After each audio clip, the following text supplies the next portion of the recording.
Hello, welcome. You're listening to Feed, Play, Love, a bite-sized parenting podcast, a place you can find advice, understanding and support as you care for your small humans. I'm Siobhan Hunt. Over the last decade, we know and understand a lot more about the autism spectrum, but knowing more doesn't always translate to acceptance in the playground. Kathrine Peereboom is the founder of Spectrum Support and a mum of 3 boys on the spectrum. She says that the response to children on the spectrum can lead to isolation and loneliness. Hi, Kathrine. Welcome to Feed, Play, Love. Hi, thank you so much for having me on the show. It's a pleasure. Now, tell me about your sons. How old are they and what are they like? So I've got, as you mentioned, 3 gorgeous little boys who are now, we've just had 2 birthdays. So they're 4.5, 6, and now just turned 7. And just like any little boys, they love outdoor play. So swimming and getting out on the trampoline and scooters and things like that.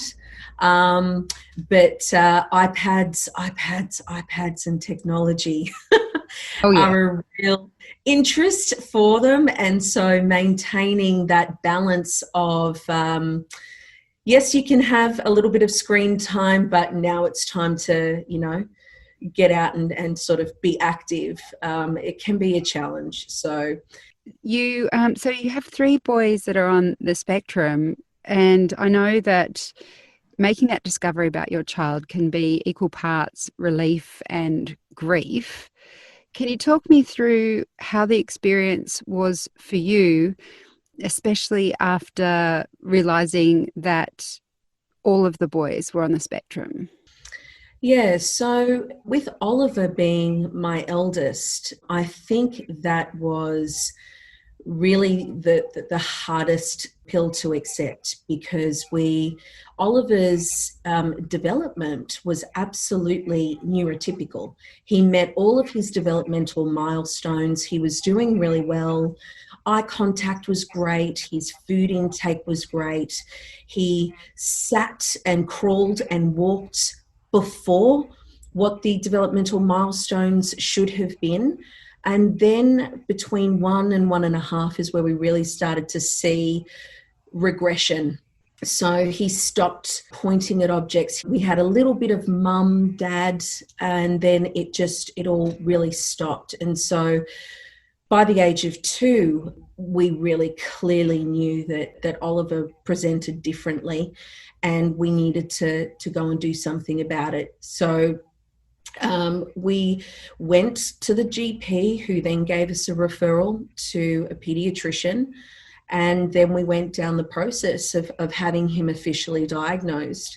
And it took a long time. We were on a wait list for about 18 months because to do it privately was going to cost around $2,500. And we just didn't have it at the time. Oliver and Joshua are 11 months apart. And then Tyler was born when Joshua was only about 3 or 4 months old. So my boys are literally back to back. So once we went down that process, I remember there were 3 women in the room, and when they said the words, I shut down. I absolutely shut down, and I wanted to run out of that room. And it took several weeks for me to process. It's kind of like a grieving process. Will he ever make a friend? Will he ever get invited to a birthday party? Will he have a girlfriend or a boyfriend?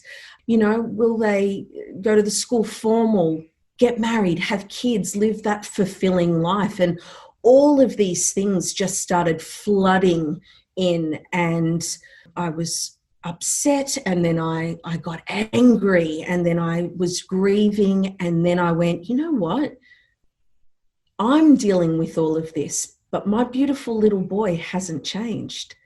He is still the same little boy that I loved before that piece of paper, and nothing's going to change. And so I went through that journey, and I know a lot of people have gone through a similar journey. When Joshua was born, I knew retrospectively, I mean, I knew he was different from the moment he was born. From about day 3, he was having really, really sensory overloads within still the hospital.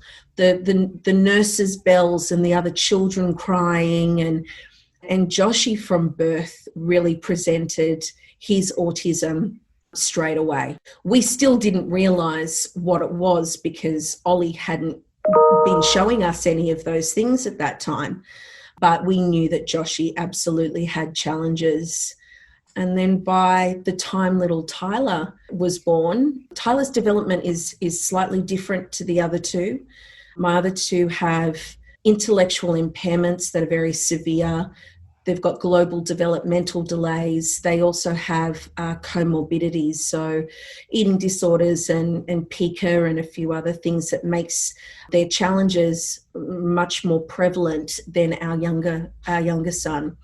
And so Tyler's development, he really presented as quite neurotypical up until probably about the age of 3.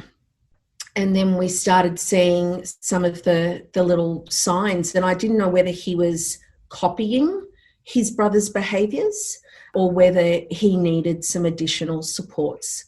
And sure enough, as he became his own little person, we discovered that absolutely he was on the spectrum. He's also a level 3, and he absolutely needed our attention and our support. So, what does level 3 mean, Kathrine? So there is a global standard, which is DSM-5, level 1, 2 or 3. And level 3 requires the highest level of supports. So whereas level 1, they may be able to talk, they may be able to integrate at school, have friends, but they still absolutely struggle in certain areas. My boys present with very, very high needs. So they're all non-verbal, they're not toilet trained.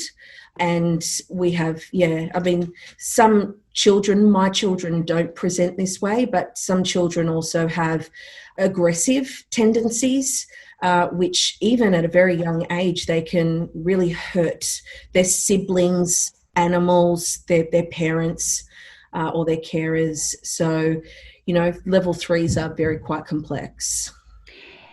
That's a lot for any parent. How do you and your husband manage when you're caring for the boys? Oh, look, I'm not going to lie. It's a roller coaster.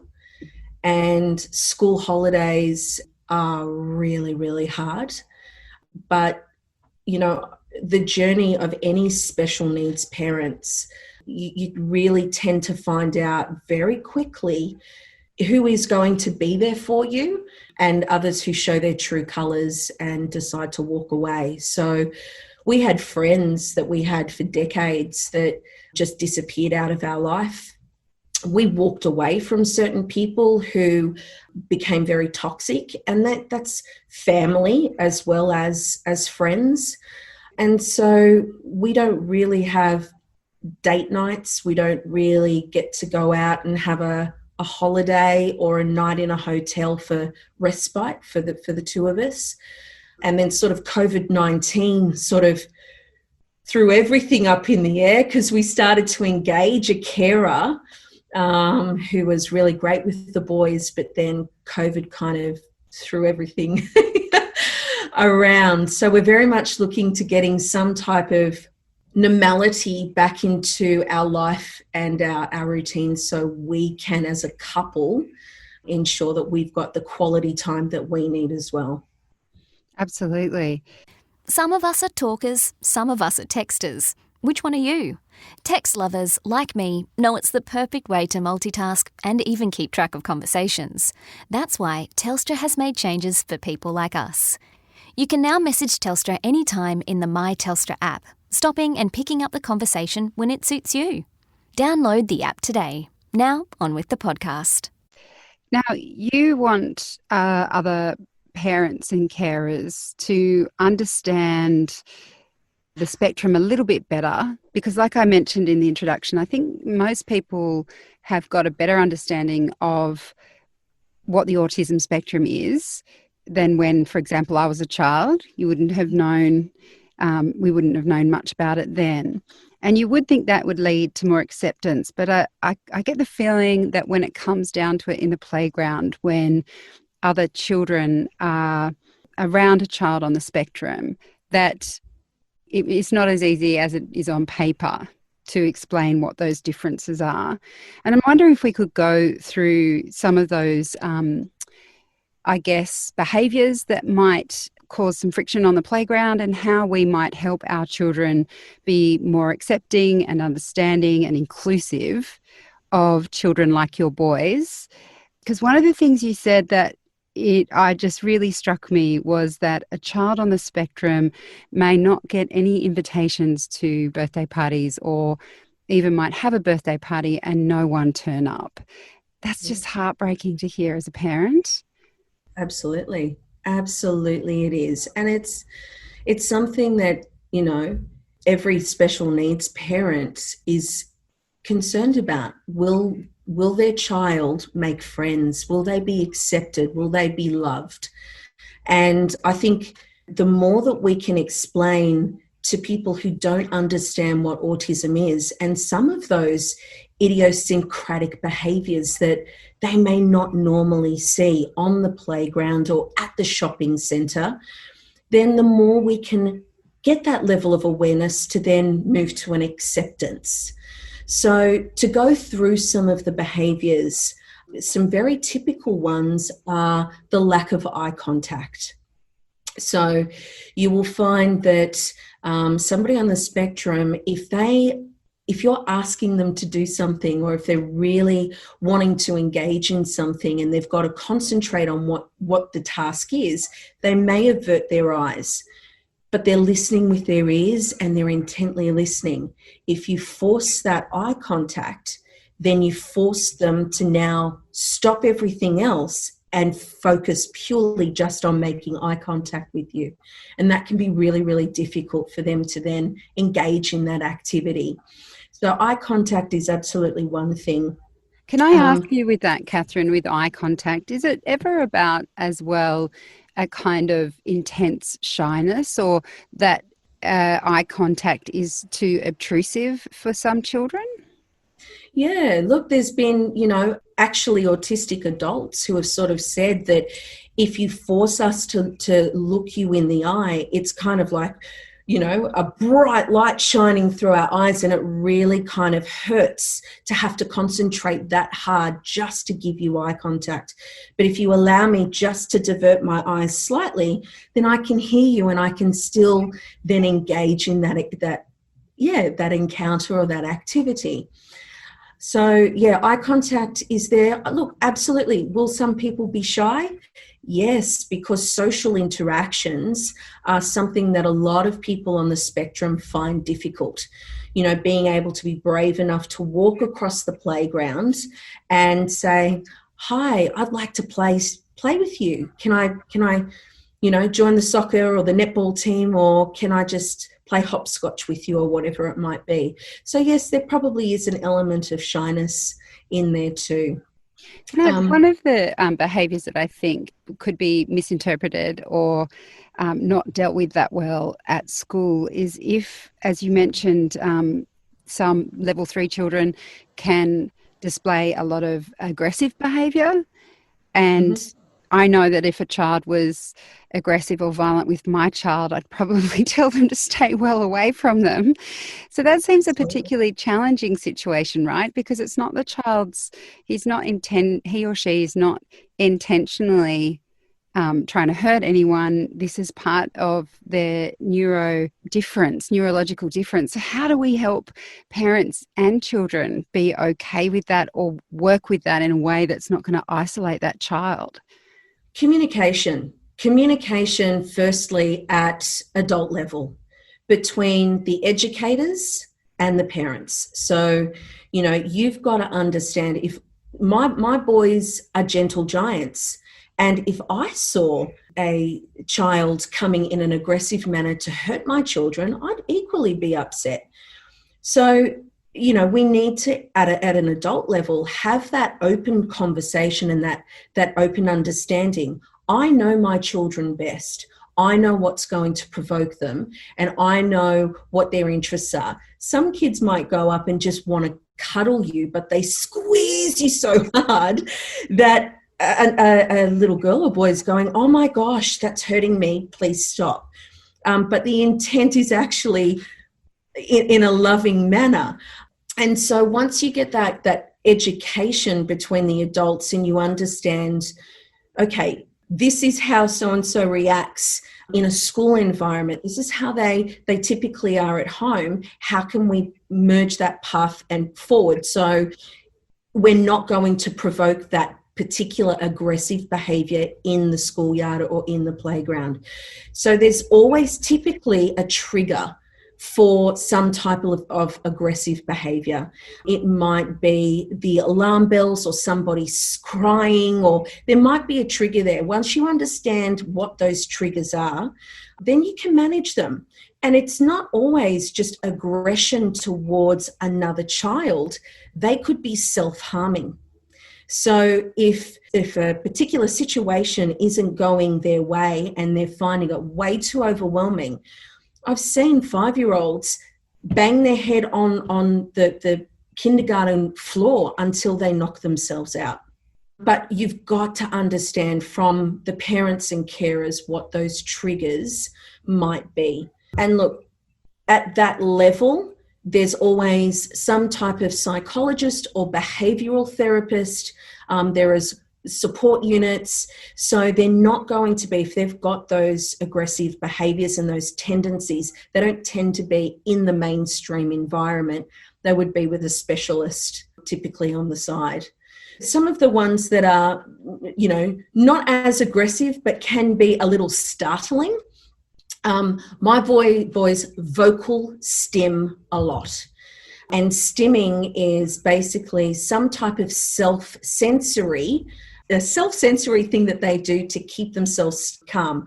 So it could be flapping of the hands, which is a very typical thing. It could be making lots of noises that don't normally sound like what we would typically hear. And those can be distracting. If you're sitting in a class and trying to learn, and then little Jimmy over there goes, "Ah! Ah!" You go, whoa, what was that? And so if you get that understanding, even from kindy and preschool level, you can say that's what makes him become a better student. He needs to get that out. So once he gets that out, he can calm down and he can come back to learning with the rest of the class. What about something like you mentioned personal space in the list that you've put together? I guess, is that both wanting space but also maybe being very close and up in someone else's personal space? Yeah, so my boys are actually really affectionate and they don't realise their size either. So they can go up to somebody that they like and nearly put their whole body weight on them just to give them some type of affection. So personal space is really, it's definitely one of those fun kind of behaviours. But look, a lot of people don't like to be touched either. So they will refrain from getting into the group. Because the group may present to be too loud, too much of a sensory overload for them. So they pull back from the group and don't want to be touched or don't want anybody in their space. And things like the type of food that somebody's eating, it might smell offensive to the person, even though it's, a Vegemite sandwich, but that smell might really just be too overpowering for the little one. It could be that the little princess has discovered Disney's perfume collection and she's come to school. Those things are awful. And I get upset about those. So she's come to school with, 6 weeks worth of perfume in one dose. And so, those sensory things can sort of trigger as well with regard to space or personal space or the lack thereof. And that reads into other sort of sensory sensitivities. I think a lot of people have heard when the supermarkets were trying to find times that parents could shop with children on the spectrum, so they were lowering their noise, and people seem to have a good sense of that. But how would you help a child if you saw that they were a bit distressed from too much noise or light, or how do you help a child like that? So, look, schools and preschools now are really moving forward in their inclusion policies, which is just brilliant to see.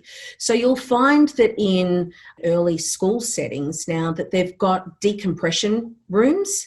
It might be a tent, and inside that little tent, they've got, 5 or 6 cushions, and it's in the back of the classroom, or it might even be, in just a slightly separate room to the classroom. And it gives those children time just to decompress, handle the situation, and then when they're ready, they can come back out and join the group. So even in some of the preschools, I've seen that they have those little areas, those chill out rooms and those chill out areas.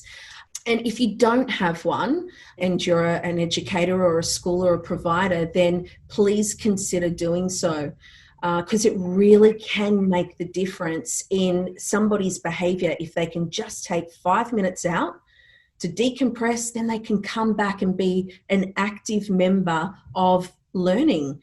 And that's what we all want as parents. We want our children to integrate and get an education. Yeah, there's lots of wonderful things that schools can set up at minimal cost to help students integrate better. Now, there were more things on your list. We can't go through all of them today, but you founded Spectrum Support because you saw how hard it was for parents with children on the spectrum both to be diagnosed and then to get the support they need.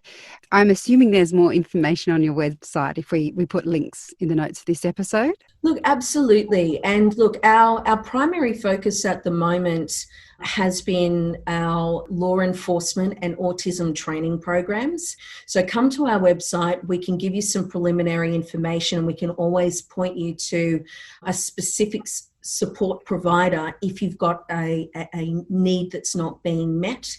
We are more than happy to do that. And Kathrine, is that work that you're talking about kind of about self-advocacy? I know that that's something that parents really have to embrace when they have a special needs child.